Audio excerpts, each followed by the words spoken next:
اسی کانٹیکسٹ میں یہ جو اس وقت ملکی حالات ہیں اس کے اوپر بھی تھوڑی ڈسکشن کروں. آپ کو پتہ ہے پچھلے دنوں یہ 12 اپریل 2021 کو جو پاکستان میں ایک ابھرتی ہوئی پولیٹیکل جماعت تحریک لبیک TLP تحریک لبیک پاکستان، ان کے امیر کو گورنمنٹ لیول کے اوپر گرفتار کیا گیا، سعد رضوی صاحب کو. اور اس کے بعد آپ نے 3-4 دن دیکھا ہے کہ ملک میں ریاست اور حکومت نام کی کوئی چیز ہمیں نظر نہیں آئی. جس طریقے سے پاکستانی عوام نے اس کو ریئیکٹ کیا اور اس کے اگینسٹ جس طریقے سے حکومت نے، جس طریقے سے ہماری گورنمنٹ نے اس کو رسپانس کیا، اور اس کا جو رزلٹ اب ہمارے سامنے ہے اور ابھی آنے والے دنوں میں ہمیں مزید بھگتنا پڑے گا، یہ ہمارے ملک کے لیے ایک الارمنگ سچویشن ہے. اور آپ کو پتہ ہے جب سے یہ خاکوں والا سلسلہ شروع ہوا ہے 2011 سے لے کے ابھی تک، اب تو 2021 چل رہا ہے، اپریل کا مہینہ، ان 10 سالوں میں کئی دفعہ یہ معاملات آئے اور میں نے مختلف اوقات میں اس کے اوپر ڈیٹیل ویڈیوز بھی ریکارڈ کروائی ہیں. آپ یوٹیوب کے اوپر جا کے اگر آپ لکھیں نا گستاخانہ کارٹون کے اوپر کاؤنٹر نیریٹو، تو میں نے آلموسٹ تقریباً 1.5 گھنٹے میں پورا کاؤنٹر نیریٹو دیا ہے، صرف جذباتی تقریر نہیں کی ہے، جس میں نے بتایا کہ ہمارے حکمرانوں کے کرنے کا کام کیا ہے، ہمارے علماء کے کرنے کا کام کیا ہے، ہماری عوام الناس کے کرنے کا کام کیا ہے، پھر کمبائنڈ امت لیول کے اوپر ہمارے جو آرگنائزیشنز ہیں، جس طرح OIC ہے، جو OIC بنی ہوئی ہے، اس کے کرنے کا کام کیا ہے. یہ ساری چیزیں میں نے ڈیٹیل سے ریکارڈ کروائی ہیں، وہ میں اس کو ریپیٹ نہیں کرتا. میں اس وقت جو یہ صورتحال چل رہی ہے اس کے اوپر تھوڑی اپنی گزارشات رکھوں گا. ویسے تو آپ دیکھ رہے ہیں کہ اس طرح کے کریٹیکل ایشو کے اوپر اور کوئی بات کرنے کے لیے تیار ہی نہیں ہوتا. اب میں گورنمنٹ سے اور ریاستی اداروں سے کہوں گا کہ وہ علماء جو آپ پبلکلی آپ لوگوں نے لانچ کیے ہوئے ہیں، اب وہ علماء کدھر ہیں کہ آ کے امت کو سمجھائیں کہ امت کس طرف جا رہی ہے؟ کوئی بھی ان کا ساتھ دینے کے لیے تیار نہیں ہوگا. اس کی وجہ ہے کہ علماء بھی اس وقت تک ریاست کا ساتھ دیتے ہیں جب تک ان کے اپنے مفادات کے اوپر ضرب نہ پڑے. اب پبلک ڈائنامکس تو یہ ہے کہ عوام میں غصہ جو ہے حکومت کی اس ایکٹیویٹی کے خلاف ہے، لہٰذا کسی مکتب فکر کا عالم دین بھی اس وقت حکومت کے ساتھ کھڑا نہیں ہوگا. ہاں یہ ضرور ہوگا کہ حکومت کے خلاف کھڑے ہو جائیں، اور وہ آپ کو پارلیمنٹ میں تقریروں سے اور باقی جو مکاتب فکر کے علماء ہیں ان کی باتوں سے اندازہ ہو رہا ہے. کم از کم اس سے یہ پتہ چل گیا کہ جب مفادات کے اوپر ضرب پڑتی ہے تو ہمارے علماء اس طرح اکٹھے ہو جاتے ہیں. آپ نے دیکھا ہے سارے اکٹھے ہوئے ہیں. تو اب ہمارے حکومت کو، پرائم منسٹر کو اور ریاستی اداروں کو بھی پتہ چل جانا چاہیے، خیر ان کو پہلے بھی پتہ ہے، ویسے انہوں نے آنکھیں بند کی ہوں تو الگ بات ہے، کہ کون سے علماء ہیں جو واقعتاً اس ملک کے اندر امن چاہتے ہیں اور عوام کو صحیح راستے پر چلانا چاہتے ہیں، اور کون سے علماء ہیں جو بس صرف اپنے وقتی مفادات کے لیے کوئی ایسا بیانیہ دے دیتے ہیں. میں اشارتاً بات کر رہا ہوں، کسی کا نام نہیں لے رہا، پھر لوگوں کی وہ جذبات وابستہ ہو جاتے ہیں، لوگ پھر اس کو برا مانتے ہیں. اس پوری صورتحال کے اندر جو میری ورڈکٹ ہے وہ یہ ہے کہ یہ حکومت نے جس طریقے سے اس معاملے کو مس مینج کیا ہے، سب سے بڑا جرم ہماری اس موجودہ حکومت کا ہے. یہ اس طریقے سے اس معاملے کو ٹیکل کرنا ہی نہیں چاہیے تھا. ابھی تو 20 اپریل آنے میں کئی دن باقی تھے. ایک جسٹ اناؤنسمنٹ کے اوپر آپ 10 دن پہلے پریمپٹیو رائٹ کو یوز کرتے ہوئے کہ یہ ہو گیا تو پھر یہ ہو جائے گا، آپ ایک ایسی جماعت کے سربراہ کو گرفتار کر لیتے ہیں کہ جو مکتب فکر سب سے بڑا مکتب فکر ہے ایٹ لیسٹ پاکستان کے اندر. بہت زیادہ محتاط اندازہ بھی لگائیں تو 70% سے زیادہ بریلوی مکتب فکر کی عوام الناس ہے پاکستان کے اندر، اور اس میں بھی سب سے زیادہ ڈائنامک جو جماعت ہے وہ تحریک لبیک ہے. اب میں یہ جو گفتگو کرنے جا رہا ہوں، کوئی یہ نہ سمجھے کہ میں اگر کوئی ایسی بات کر رہا ہوں جو تحریک لبیک کے حق میں جاتی ہے تو میں کوئی ان کے ساتھ کوئی ذاتی ہمدردی رکھتا ہوں. میں تو دنیا کے ہر انسان کے ساتھ ہمدردی رکھتا ہوں ٹروتھ لور ہونے کے ناطے. سب سے زیادہ اگر دنیا میں کوئی افیکٹ ہی ہے نا کسی جماعت کا تو وہ میں خود ہوں. مجھ پہ جو 2 دفعہ مرڈر اٹیمپٹ ہوئی ہے، ایک دفعہ 28 اکتوبر 2017 کو، اور ابھی ریسنٹلی جو 14 مارچ 2021 کو، یہ دونوں اٹیمپٹ جو ہیں وہ تحریک لبیک سے تعلق رکھنے والے مختلف 2 بچوں کی طرف سے ہوئی. میں ان کو بچے ہی سمجھتا ہوں، ظاہر ہے میرے تو ابھی 43 ایئرز ایج ہے، وہ 20 سال کے تو میرے بچوں کی مانند ہے. اور مجھے ان پہ کوئی غصہ بھی نہیں ہے. غصہ ان کے اوپر ہے کہ جو لوگ اس طرح کے بچوں کو کی غلط تربیت کرتے ہیں. یہ تو قابل رحم ہے. تو میں تو ڈائریکٹ افیکٹ ہی ہوں اس جماعت کا. میں یہ نہیں کہتا کہ جماعت لیول پہ وہ لوگ لانچ ہوئے ہیں، لیکن جماعت سے ہی متاثرین تھے. اس کے باوجود میں کہوں گا کہ حکومت نے جس طریقے سے تحریک لبیک کے ساتھ ڈیلنگ کی ہے یہ بالکل غلط طریقہ ہے. ایکسٹرا جوڈیشل ایکٹیویٹی پرفارم کرنا اور ایک خام خواہ کی FIR کاٹ کے اس کے اگینسٹ آپ ایک بندے کو گرفتار کرتے ہیں تو ظاہر ہے اس کا ریئیکشن تو آنا تھا. اور جب ریئیکشن آتا ہے تو آپ نے فوراً ہی اپنا وضو توڑ دیا اور اس جماعت کو کالعدم ڈکلیئر کر لیا. تو یہ تو آپ اپنے بیانیے کی نفی کرتے ہیں. ایک طرف آپ کہتے ہیں کہ ہم نے تمام لوگوں کو قومی دھارے میں پولیٹیکل جماعت کے طور پر لے کر آنا ہے، نان اسٹیٹ ایکٹر نہیں ہونے چاہیے، بلکہ جو الیکشن کمیشن آف پاکستان ہے اس میں رجسٹرڈ ہونی چاہیے جماعتیں تاکہ قومی دھارے میں آئیں. جب کوئی جماعت قومی دھارے میں آتی ہے، الیکشن لڑتی ہے، پھر آپ اسے کالعدم بھی ڈکلیئر کر دیتے ہیں. تو کسی ایک جگہ تو آپ قائم رہیں. یہ دوگلی پالیسی تو نہیں چل سکتی.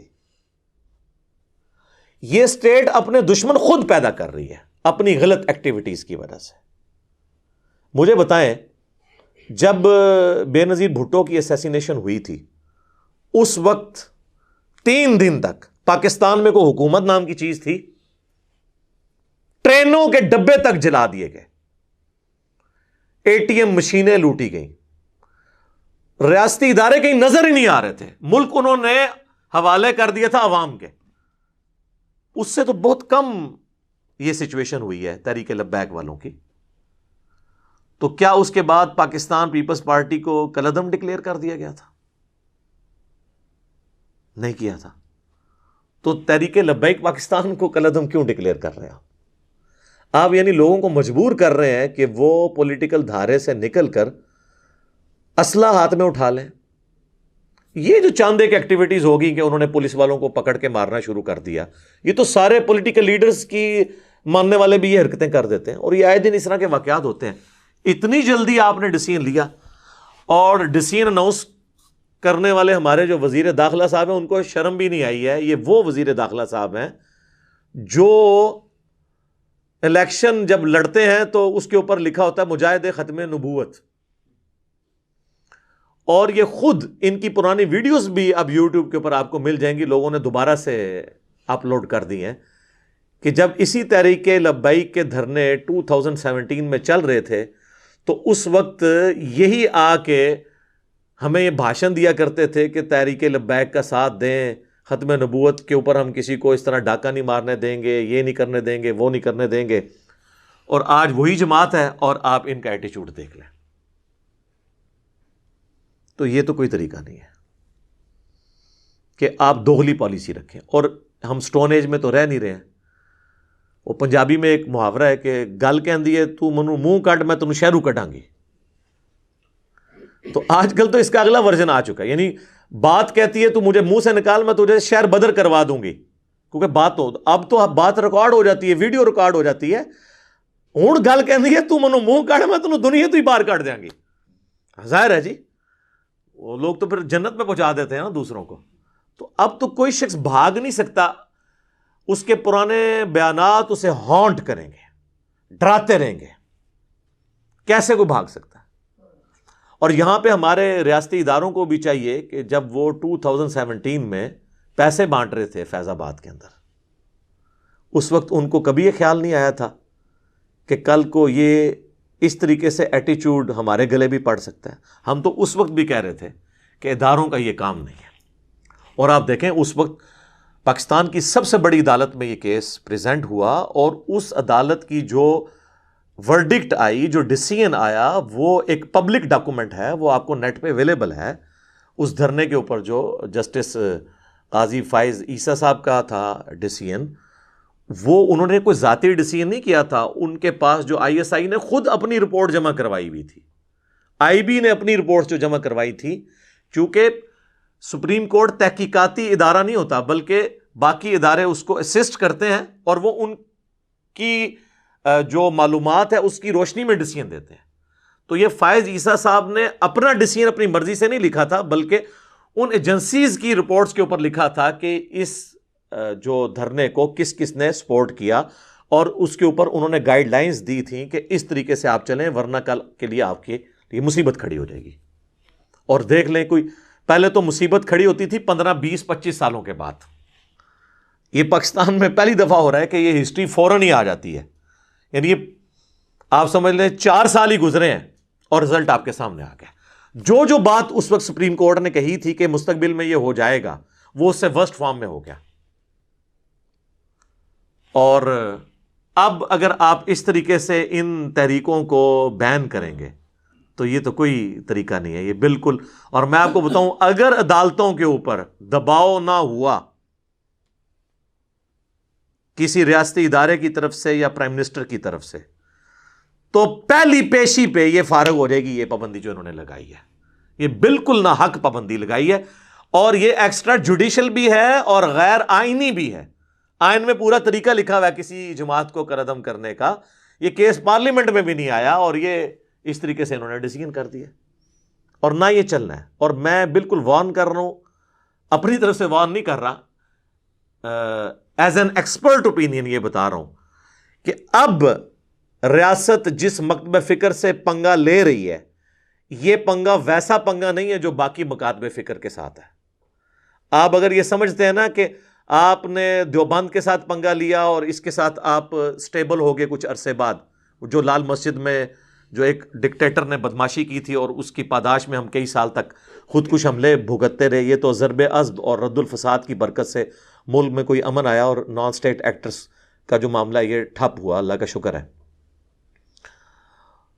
تو وہ تو ایک دیوبندی مکتب فکر کے لوگ تھے، اور وہ بھی چند لوگ تھے، اس میں سے میجر پورشن تبلیغی جماعت کا تو آپ نکال دیں، جو دیوبند میں خیر کی علامت ہے۔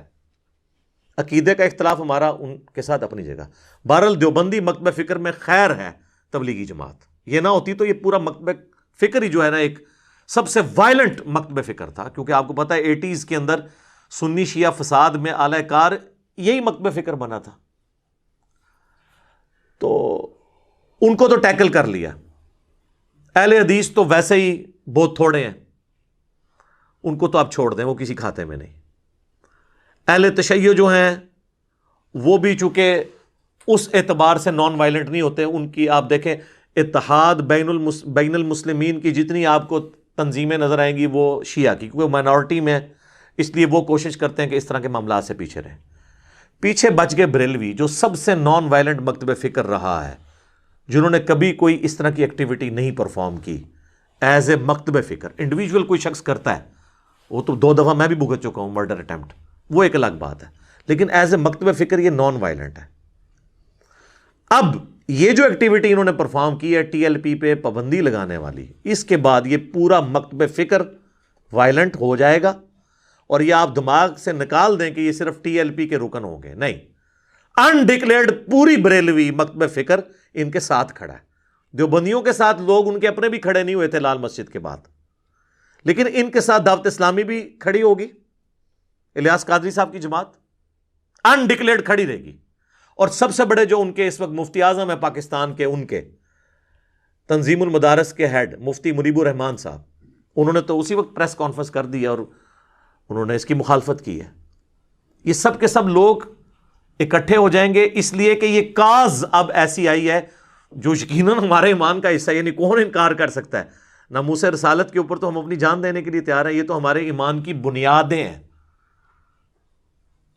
تو چونکہ بریلوی مکتب فکر نے اس چیز کو ایجنڈے کے طور پہ سامنے رکھا ہوا ہے، لہٰذا اب یہ کوئی نہیں دیکھے گا کہ اس کا تعلق ٹی ایل پی سے ہے یا دعوت اسلامی سے ہے یا منہاج القرآن سے ہے یا وہ نقشبندی ہے یا وہ قادری ہے یا وہ چشتی ہے یا سہروردی ہے یا وہ فلاں پیر کا مرید ہے، یہ گولڈے والی گدی کے ساتھ اٹیچ ہے، یا وہ جو ہے وہ سیال شریف کی گدی کے ساتھ اٹیچ ہے، یا وہ تونسا شریف والوں کے ساتھ اٹیچ ہے، یا وہ کوٹری والوں کے ساتھ اٹیچ ہے، وہ سب کے سب ایک ہوں گے۔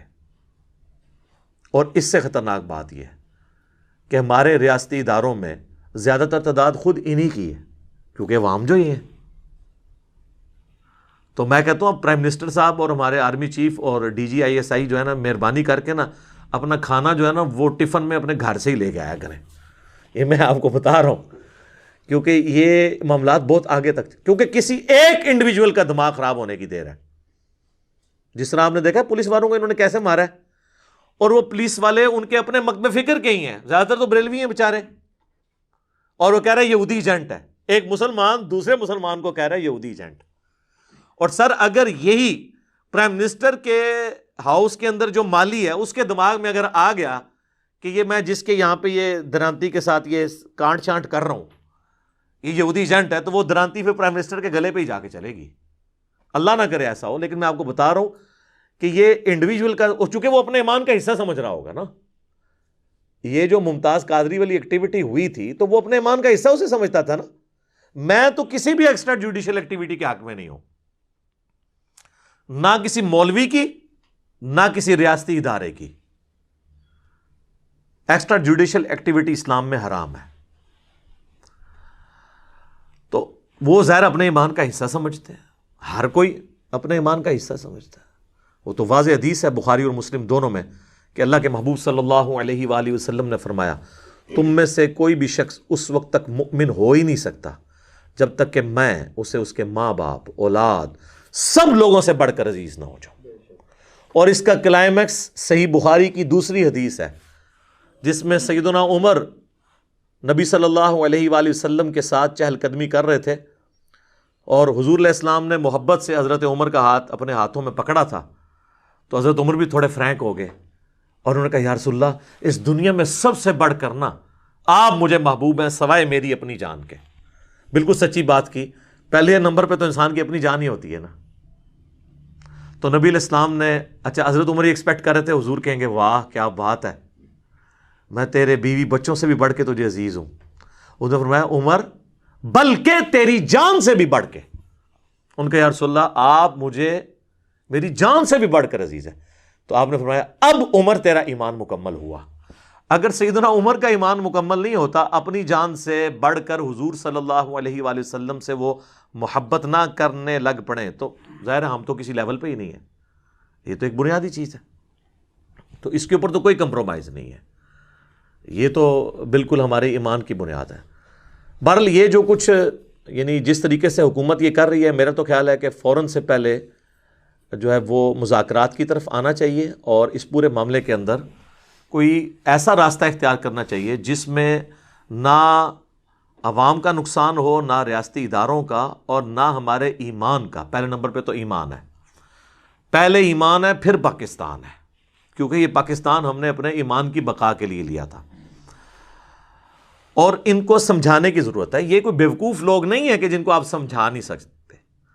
اور مجھے بتائیں کہ جب ان کے بریلوی مکتب فکر کے اپنے وزیر نور الحق قادری صاحب، وہ وزارت مذہبی امور سنبھالے ہوئے ہیں، وہ سگنیچر کر رہے ہیں کہ جی ہم فرانس کے سفیر کو نکال دیں گے، وہ پارلیمنٹ کے ذریعے وہ جو کچھ کریں گے، یہ سگنیچر کرتے وقت ان کو یہ خیال نہیں آیا تھا کہ ہم پہ ایف اے ٹی ایف کی تلوار لٹک رہی ہے، اور یہ کیا پاسبل ہے کہ فرانس کے ساتھ ہم اس طریقے سے تعلقات کو توڑ کر پوری یورپین یونین کو اپنے جب خلاف کر لیں گے تو اس کا اینڈ رزلٹ کیا نکلے گا، اس وقت نہیں تھا ان کو پتا، اور اب یہ کہتے ہیں کہ جناب یہ ہو جائے گا، اس وقت نہیں تھا پتا۔ تو اب تو تحریک لبیک والوں کا پلڑا بھاری ہے اس اعتبار سے کیونکہ گورنمنٹ نے عہد کیا ہوا تھا، اور گورنمنٹ عہد نہیں توڑ سکتی۔ قرآن میں واضح اللہ تعالیٰ نے جو 10 کمانڈمنٹس نازل کیے ہیں نا سورہ بنی اسرائیل کے اندر، اس میں اللہ تعالیٰ نے ایک کمانڈ اس حوالے سے بھی بیان کی ہے، اعوذ باللہ من الشیطان الرجیم، بسم اللہ الرحمن الرحیم۔ وَأَوْفُوا بِالْعَهْدِ، اور پورا کرو عہد کو، اِنَّ الْعَهْدَ كَانَ مَسْئُولًا، بے شک عہد کے بارے میں تمہیں قیامت والے دن اکاؤنٹیبلٹی ہوگی، عہد پورا کیوں نہیں کیا۔ حتیٰ کہ مسند امام احمد میں حدیث ہے جو مشکات المصابیح میں موجود ہے، نبی صلی اللہ علیہ وآلہ وسلم نے فرمایا جو شخص عہد پورا نہیں کرتا اس کا کوئی دین ہی نہیں ہے، بے دین ہے جو اپنا عہد پورا نہیں کرتا۔ ریاست جب عہد کرتی ہے تو اس کو اپنا عہد پورا کرنا ہوگا، الا یہ کہ وہ دوسری پارٹی کو قائل کر لے اس بات پہ کہ وہ دستبردار ہو جائیں اپنے مطالبے سے۔ دھونس اور زبردستی کوئی سلوشن نہیں ہے۔ اس طریقے سے آپ فریڈم آف ایکسپریشن کا گلا نہیں دبا سکتے۔ اب رہ گیا یہ فرانس کے جو سفیر والا ایشو ہے، اس کے اوپر تو میری کئی ایک ویڈیوز ان دنوں میں دوبارہ سے لوگوں نے اپلوڈ کی ہیں۔ میں تو پہلے دن سے یہ کہہ رہا ہوں میرے بھائیوں کہ آرگنائز طریقے سے معاملات کو لے کے چلیں، اور سفیر اگر آپ نکال بھی دیں گے تو کب تک؟ فرانس کی مصنوعات کا بائیکاٹ کریں گے بھی تو کب تک؟ میں انہی سے ہی پوچھتا ہوں جو بہت زیادہ نعرے مار رہے ہوں گے لوگ، کہ بتائیں کہ اگر آپ کی ماں یا بچہ زندگی موت کی کشمکش میں ہو اور ایک ٹیکے سے اس کی جان بچنے والی ہو، اور مارکیٹ میں آپ جائیں اور میڈیکل سٹور والا کہے کہ یہ آپ کے فرقے کے مفتی اعظم کا بنایا ہوا ٹیکہ ہے اور یہ فرانس کے فلاں سرجن کی تحقیق کے بعد بنا ہے، تو یہ جو نعرے مارا ہے نا وہ بھی کہے گا جی مفتی اعظم نے سانوں پتہ ہے، چھڑ دیو اے منو دوسرا ٹیکہ دیو فرانس والا۔ ظاہر جی بہت بڑی کنٹریبیوشن ہے، 80 نوبیل پرائز آ چکے ہیں فرانس کے وہ اس لیب کے لیے جس لیب سے سب سے پہلے وہ کتے کے کاٹنے کی ویکسین نکلی تھی، لوئی پاسچر، ایک انسان اتنا بڑا مسیحا پوری انسانیت کے لیے، 2 ویکسین اس نے بنائی۔ ایک تو یہ ویکسین تھی کتے کی کاٹنے، پہلے تو لوگ کتے کاٹنے سے مر جایا کرتے تھے، یہ ریبیز کے، یہ اس بندے نے ویکسین بنائی تھی، لا علاج مرض ہوتا تھا، یہ پاگل کتا کاٹ دے وہ انسان بھی پاگل ہو جاتا تھا، کچھ دنوں بعد مر جاتا تھا۔ اور دوسرا یہ شراب کے اندر ایسے جراثیم اس کے بنانے کے دوران بنتے تھے جس کی وجہ سے لوگوں کی ڈیتھ ہو جاتی تھی، تو اس نے وہ اس پروسیس کو ریفائن کیا تھا۔ اب آپ نے یہ نہیں کہنا میں کوئی شراب کے حق میں بات کر رہا ہوں، بتا رہا ہوں۔ اور اس نے چھوٹی سی ایک لیب قائم کی اور 80 نوبیل پرائز صرف اس لیب سے آ چکے ہیں۔ دنیا میں جتنی بڑی بیماریاں آتی ہیں نا، سب سے پہلے ویکسین وہ اس بندے کی اس لیب سے نکلتی ہے، ٹھیک ہے۔ تو میں یہ آپ کو ایک پہلو بتا رہا ہوں، میں کوئی فرانس کے فضائل نہیں آپ کو سنا رہا، اور چندے لینے کے لیے، فنڈز لینے کے لیے ہم لوگ ان کے آگے ہی ہاتھ پھیلا رہے ہوتے ہیں۔ یا تو ہم اتنے مضبوط ہوں نا کہ ہم جو ہے وہ اس دنیا کے اندر اس طریقے سے سروائیو کر سکیں۔ باقی یہ جو کتابی باتیں کتابوں میں رہنے دیں، صحابہ کرام کی مثالیں دینا، صحابہ کرام والا پہلے ایمان لے کر آئیں، ٹھیک ہے، ان کی کمٹمنٹ لے کے آئیں۔ ہمارا یہ حال ہے کہ ہم عشق رسول کے نام کے اوپر اپنے بھائیوں کی گاڑیاں توڑ دیتے ہیں، ان کے موٹر بائکس کو آگ لگا دیتے ہیں، اپنے بینک لوٹ لیتے ہیں۔ آج تک کوئی عاشق رسول میں نے نہیں دیکھا جو ویڈیو بنائے اور سامنے اپنی نئی گاڑی کھڑی کر کے اس کو آگ لگائے اور کہے کہ جی غلامی رسول میں موت بھی قبول ہے، دیکھو میں نے یہ آگ لگا دی۔ لیکن وہ جس کی گاڑی توڑ رہا ہوتا ہے، چاہے وہ پولیس کی گاڑی کوئی توڑے، کسی فوجی کی گاڑی توڑ دیتا ہے، وہ تو عوام کی گاڑی ہے، عوام کے ٹیکسز کی ہے، اور وہ ایک بندے کے معاف کرنے سے نہیں ہوگا، وہ کروڑوں عوام سے معافی مانگنی پڑے گی، یہ حقوق العباد کا معاملہ ہے۔ تو اپنا موٹر بائک اور اپنی گاڑی جلا کے تو کبھی نہ کسی نے عشق رسول کا اظہار نہیں کیا، یہ سب کچھ دوسروں کے اوپر ہی ہوتا ہے، تو یہ تو کوئی ایٹیچیوڈ نہیں ہے۔ تو حکومت کو بھی ہوش کے ناخن لینے چاہیے، جس طریقے سے انہوں نے بہیو کیا ہے نا، یہ کوئی طریقہ نہیں ہے، اور میرا خیال ہے کہ امید ہے کہ یہ معاملہ اس اعتبار سیٹل ہو جائے گا، ورنہ اگر کوئی سمجھتا ہے نا کہ وقتی طور پہ ان کو دبا لینے سے ایشو ایڈریس ہو جائے گا، تو سر یہ نہیں ہونا، یہ گلی گلی، محلے محلے، گھر گھر یہ معاملات آگے بڑھیں گے۔ وقتی طور پہ آپ سمجھ رہے ہیں نا دب جائے گا، لیکن آئے دن آپ کو ایسی رپورٹیں ملیں گی، جب تک کہ آپ اس کو پولیٹیکلی ہینڈل نہیں کریں گے اور مین سٹریم میں لا کے جماعتوں کے ساتھ پارلیمنٹ میں ان چیزوں کو ڈسکس کریں اور لوگوں کو سمجھائیں کہ وقتی طور پہ ہمیں یہ ڈیسیژن اس طرح کرنے کی ضرورت پڑ رہی ہے، FATF کی تلوار ہم پہ لٹکی ہوئی ہے، ہم آپ کے ساتھ ہیں، اپنے ایمان کو منوائیں، میں یہ نہیں کہتا سرٹیفکیٹ لیں ان سے اپنے ایمان کا، لیکن کم از کم ان کو یہ یقین دلائیں کہ آپ منافقت نہیں کر رہے ہیں۔ اب تو وہ کہیں گے کہ جی آپ نے لکھ کے ہم سے ایک عہد کیا اور اب آپ عہد توڑ رہے ہیں، تو ظاہر ہے قصوروار تو وہ ہے جس نے غلط عہد کیا تھا، اب توڑا، اب جب کیا گیا تو پھر آپ طریق لبیک کو تو کوئی بلیم نہیں کر سکتے۔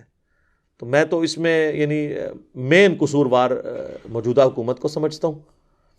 اور اس کے بعد جو ٹی ایل پی کے لوگوں نے کیا، ظاہر ہے وہ بچے ہیں، چھوٹی عمر کے ہیں، ان کی ذہن سازی اس قسم کی ہوئی ہے، اس طرح کی حرکتیں تو باقی لوگوں نے بھی کرنی ہوتی ہیں، وہ کریں گے۔ ظاہر ہے ہم نے اپنی نیشن کو یہی تو جذبات پڑھائے ہیں۔ یہ بھی ریاست کی غلط پالیسیز تھی نا۔ ایم کیو ایم کا جو عذاب اس حکومت پہ، اس ملک کے اوپر مسلط تھا، وہ بھی ہماری ریاستی پالیسی کی وجہ سے تھا۔ طالبان والا جو ایشو ہوا اور وہ جب بگڑا، وہ بھی ریاستی پالیسی تھا۔ یہ بھی اب جو کچھ ہوا یہ بھی ریاستی پالیسی ہے۔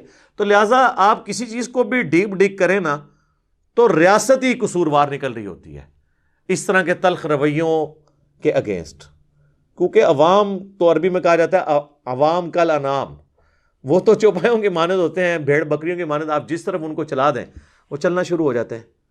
تو اگر ہم ہوش کے ناخن نہیں لیں گے تو آنے والی نسلوں کو ایک سیف ملک نہیں دے سکتے۔ اور میں سب سے زیادہ پریشان پتہ کس بات سے ہوتا ہوں کہ باہر کے ملکوں میں جو لوگ بیٹھے ہوئے ہیں وہ کیا سوچتے ہوں گے ہمارے بارے میں۔ ہم اپنے ملک میں مسلمان ہو کے اپنے آپ کو انسیف فیل کر رہے ہیں کہ ہمیں کوئی مسلمان ہی نہ کاٹ دے۔ تو جب مسلمان سے ڈر رہا ہے تو غیر مسلم اس دین میں کیوں آئے گا؟ وہ کہے گا میں تو ادھر ہی سکون سے بیٹھا ہوں، پہلے میں اس دین میں آؤں اور پھر اپنی جان کو میں سٹیک پہ لگوا لوں۔ یہ جتنے احتجاج ہوتے ہیں یہاں تو وہ مخالفین اپنے بھائیوں کو اس طرح مار رہے ہوتے ہیں کہ وہ تو اس طرح مار رہے تھے پولیس والوں کو جیسے یہ خود فرانس کے سفیر ہی ہیں، اور پھر پولیس والوں نے بھی جس طریقے سے ان کو مارا ہے انہوں نے سمجھا کہ یہ کوئی انڈین فوجی ہیں جن کو ہم مار رہے ہیں، یہ غدار وطن ہے۔ اور میں اس میں ایک بات سے مجھے بہت زیادہ دکھ ہوا، ایک تو یہ بات تھی کہ غیر مسلم کیا امیج لیں گے، دوسرا یہ جو چند ایک انڈکلیئرڈ قسم کے ریاستی اداروں کے ترجمان بنے ہوئے ہیں اور وہ آڈیو ریکارڈنگز کروا کے یہ کہتے ہیں کہ جی وہ تحریک لبیک کو تو اسرائیل فنڈ کر رہا ہے، جی انڈیا فنڈ کر رہا ہے۔ لعنت ہے جی ایسی سوچ کے اوپر کہ آپ اپنے ملک کے لوگوں کو، مخلص لوگوں کو جن سے معاملہ مس مینج ہوا، آپ ان کے اوپر یہ الزامات لگائیں گے۔ ہمیں نہیں پتا یہ لوگ کون ہیں، یعنی کوئی مریخ سے تو نہیں نازل ہوئے ہیں، ہمارے ساتھ کے لوگ ہیں۔ ایون میں نے آپ کو پہلے بھی بتایا تھا، خادم رضوی صاحب فوت ہو گئے، اللہ تعالیٰ ان کی مغفرت کرے، ان کی غلطیوں سے درگزر کرے، ان کو نیک کاموں کا اجر دے۔ میں نے ان کی ڈیتھ کے اوپر بھی میری ویڈیو سب سے زیادہ دیکھی گئی تھی۔ میں نے اس وقت بھی بات کی تھی کہ ان کے اخلاص میں کوئی شک نہیں ہے، ان کی زندگی فقر میں گزری ہے، انہوں نے اس تنظیم سے کچھ حاصل کر کے اپنے ایسٹس نہیں بنائے ہیں، درویشی کی زندگی ان کی گزری ہے۔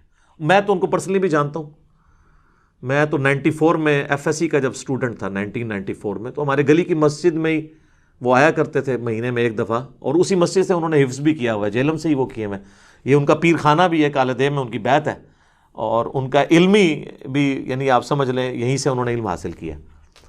تو مرتے دم تک درویشی کی زندگی ان کی رہی ہے۔ ان کو انڈیا کیا، میں کہتا ہوں جی آپ بھی ذرا فنڈنگ لگا کے دیکھیں۔ یہ بھی ساتھ رضوی صاحب کو بھی پوری کوشش کی بعض لوگوں نے کہ پیسے دے کے بٹھا دیں، تو ان میں بحیثیت انسان ہر انسان میں کوئی کمزوری ہوتی ہے، لیکن اس کاز کے لیے کوئی کمزوری نہیں کہیں پائی جاتی۔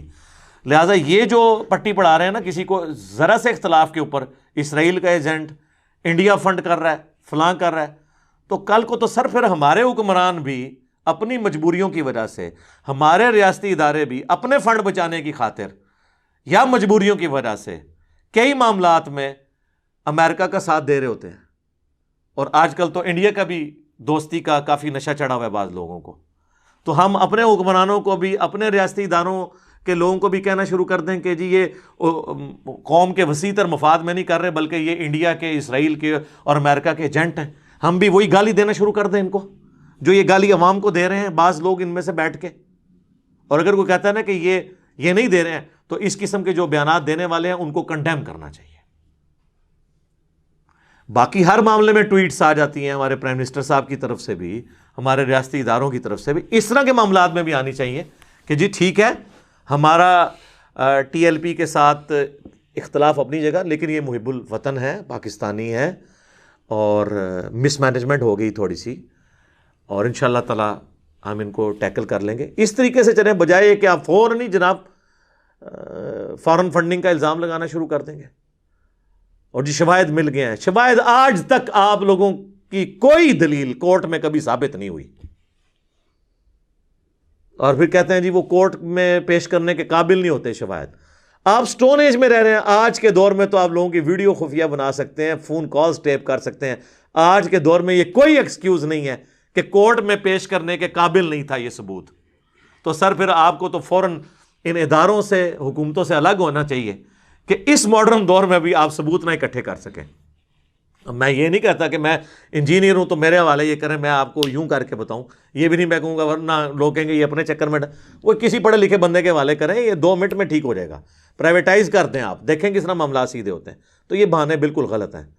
تو اس حوالے سے جتنی مجھے یعنی ایک باتیں کرنی تھی میں نے آپ کے سامنے رکھ دیں۔